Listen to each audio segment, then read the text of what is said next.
So remember, we're asking questions, not making demands. So we are at Rock Spring Park, and we are looking at different organisms that are in the water, as well as the physical area conditions. And we're doing that to kick off our water unit.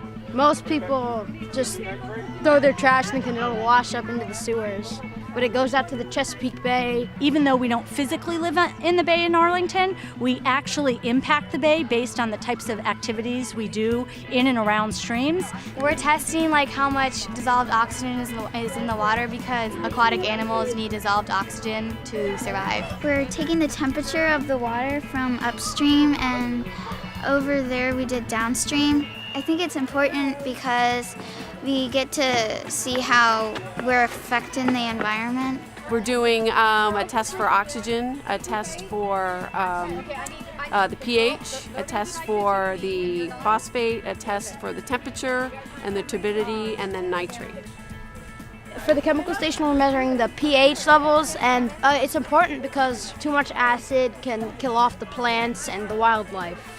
And so once we get the data that we collect today, we are going to analyze that data, give Rock Spring Park a grade, compare it to what the overall Chesapeake Bay health is, and then start looking at ways that we can individually improve the area that we live in, our watershed, and hopefully eventually impact the Chesapeake Bay watershed.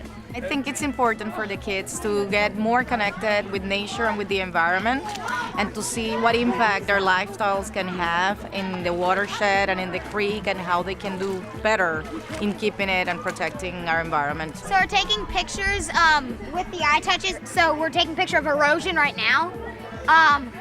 Other things we need: vegetation, wildlife. Well, we've already found tons of different worms, and we found a lot of invertebrates and frogs.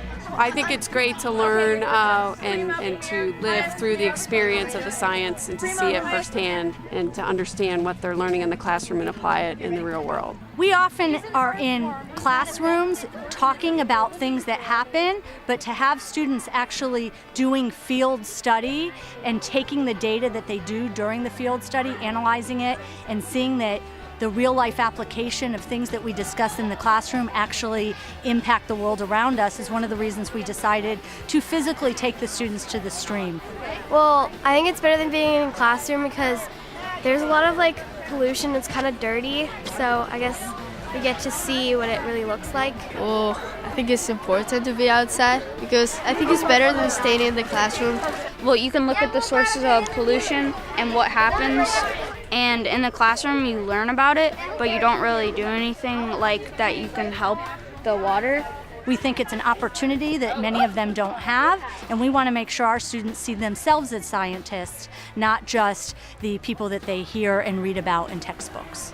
And they're just having fun and pairing up and being leaders also. It's important in the little groups. That's something that I'm seeing. They divided their roles among themselves, and I have a leader, someone that's more daring going into the water, and they're helping each other. So it's teamwork, and I think that's important too.